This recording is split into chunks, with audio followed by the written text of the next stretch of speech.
ഡിദേവു, നിന്നിന്നൊരാൾ അന്വേഷിച്ചു. കഴിക്കുന്നതിനിടയിൽ പാർവണ പറഞ്ഞു. അന്വേഷിക്കോ? എന്നെയോ? ആര്? നിന്റെ ദേവകൃഷ്ണ സാറില്ലേ? അല്ലാതാരാ? സാറോ? എന്നെയോ? അതിന് നീ എങ്ങനെയാ സാറിനെ കണ്ടേ? രേവതി അത് പറഞ്ഞതും പാർവണ ഒന്ന് ഞെട്ടി. കഴിച്ചുകൊണ്ടിരിക്കുന്ന ഭക്ഷണം അവളുടെ നെറുകയിൽ കയറി ചുമയ്ക്കാൻ തുടങ്ങി. രേവതി വേഗം ഗ്ലാസ്സിലെ വെള്ളം എടുത്ത് അവൾക്ക് കൊടുത്തു. പാർവണ അത് വാങ്ങി കുടിച്ചു. എന്റെ മഹാദേവ, ഞാനിനി ഇവളോട് എന്താ പറയാ? കള്ളി വിളിച്ചെത്താവോ? നിന്നോട് ചോദിച്ചു തുമ്പി, ഹോസ്പിറ്റലിലെ ബന്ധുവിനെ കാണാൻ പോയ നീ ഇങ്ങനെ ദേവസാറിനെ കണ്ടേന്ന്? എന്താ ആലോചിച്ചിരിക്കുന്ന പാർവണിയെ തട്ടി വിളിച്ചുകൊണ്ട് രേവതി ചോദിച്ചു. അതെ, അത് ഞാൻ ഹോസ്പിറ്റലിൽ നിൽക്കുമ്പോൾ ശിവസാർ വിളിച്ചത് ഒരു ഫയലിന്റെ കാര്യം പറയാൻ. അപ്പൊ ഞാൻ സാറിന്റെ വീട്ടിൽ പോയി. അപ്പൊ ദേവസാറിനെ കണ്ടു. അപ്പാണ് സാറ് നിന്നെ അന്വേഷിച്ച്. അവൾ രേവതിയെ നോക്കി പറഞ്ഞു.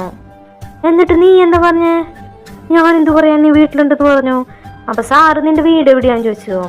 നിന്റെ വീട്ടിൽ ആരൊക്കെ ഉണ്ട് എന്നൊക്കെ ചോദിച്ചു. പിന്നെ വേറൊരു കാര്യം കൂടെ ചോദിച്ചു. കഴിച്ചുകൊണ്ടിരിക്കുന്ന പ്ലേറ്റ് എടുത്ത് അവൾ കിച്ചണിലേക്ക് പോയി. എന്താ ചോദിച്ചേ? രേവതി പാർവണയുടെ പിറകെ അടുക്കളയിലേക്ക് ചെന്നുകൊണ്ട് ചോദിച്ചിരുന്നു. അയ്യോ, ഞാനത് മറന്നുപോയി. ഓർമ്മ വരുമ്പോ പറഞ്ഞുതരാട്ടോ.